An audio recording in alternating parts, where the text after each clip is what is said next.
Hey guys, Josh here, and today I'm going to talk about the new quest, Fate of the Gods. So in this video I'm not really going to be doing much, I just want to explore Runescape a bit, but I thought I'd just give my opinions on the quest, talk about the good and bad. I'm not going to give out any spoilers in this quest. Like, if you can do it, I definitely recommend going and doing it. And I have the audio playing. I just realised that's not even the right thing.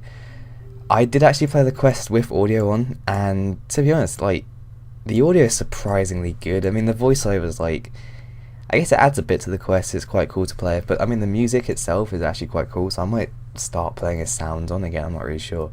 But yeah, so we'll head to Runescape and sort of explore that a bit. So in terms of the quest, we'll start off with the good stuff. Firstly, the lore. Like, there is a lot of lore to do with Zaros and sort of like the history of the Mardra and Runescape, that kind of thing. So it's really lore based. Obviously it's about the gods, like it's in the title, so obviously there's going to be a lot of lore, and just it was really cool to learn about a lot of that stuff. I did like try to read through like as many of the options as I could have, so I think I didn't really miss much, so I kind of looked at all the lore based stuff in there, and it definitely was really good in that aspect. Also, the graphics, so as you'll see in a minute when I head off to Runescape, the graphics there are actually amazing. What they've done with their, what they've done in Runescape with all the lighting effects and everything, it looks so cool, and really, like, if they can do that kind of thing in the future with more quests, it would be so cool to see. So, if I just go there now, but yeah, like, what they've done with all the sort of the weather and like the different sort of poison effects and everything is really cool. So hopefully in the future in new quests we can see them add that kind of thing in, because it definitely does like add quite a bit to the quest, I definitely think.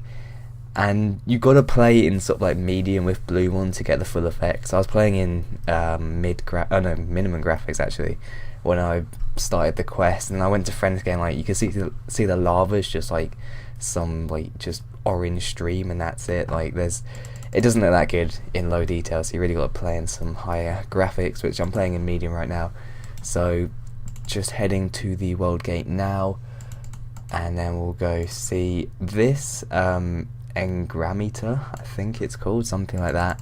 Apparently if you use this on Runescape you get reduced damage from all the weather effects, so like for doing a mini quest for 5 hours it's kind of a shocking reward, but at least it kind of does link in with it slightly, and like it is kind of worth doing. I'm wondering what this thing is though. I think that's a previous quest, but they've got like the kind of enter symbol there, the dungeon thing. So Runescape, if we I guess we'll go to the approach, explore a bit more, and I think also you do need a sort of black mask on as well. If we put that on, and this is it. So this is Runescape. There's nothing to spoil here really, so I can just show you this part if you haven't done the quests already, but I would definitely recommend doing the quest. It is really cool. You can see like all this lava stuff, the geysers. If I can actually jump over, they've also got this cool lightning thing they do. Actually, if I use this, there we go. Let's see, what is it saying? Oh, it's changed colours, I think. Okay, yeah, so it protects against the environments, but as you can see they've got the lightning thing, which kind of just shocked me there. It looks like all this stuff looks really cool, all the different colours, the effects, it all looks pretty awesome. So that is the good stuff about the quest. Actually, the last thing is actually the rewards. Like, you get a ton of XP from the quest, and also there's like kind of hidden rewards, I think. Like, so far I've got 150k bonus divination XP, or not bonus, just like straight divination XP from using this meter, or measure rather, at different places around the world. So it's quite cool to have those like sort of bonus XP places. There's also like around 200k combat XP, you get like a large lamp, and just a load of general XP from the quest as well, so that's quite cool to get. But as for the bad, so it is a Grandmaster, yeah, it took about an hour, and that was from without using a guide, reading through all the lore, and kind of getting like distracted halfway through as well. So I mean, it's not a long quest at all, which is kind of a shame. Like, it is a Grandmaster, it should be a lot longer than it was. they seem to be going down this approach of having really short quests, and like the mini quest, I keep going back to this, the mini quest is longer than like any Grandmaster.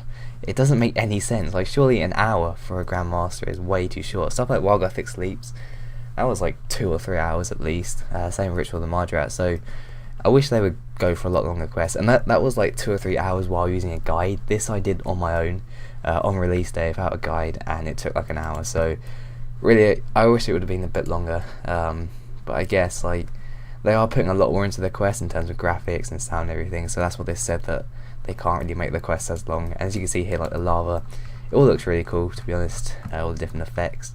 So yeah, length, not the greatest. The boss fights, so there's sort of like 2 boss fights.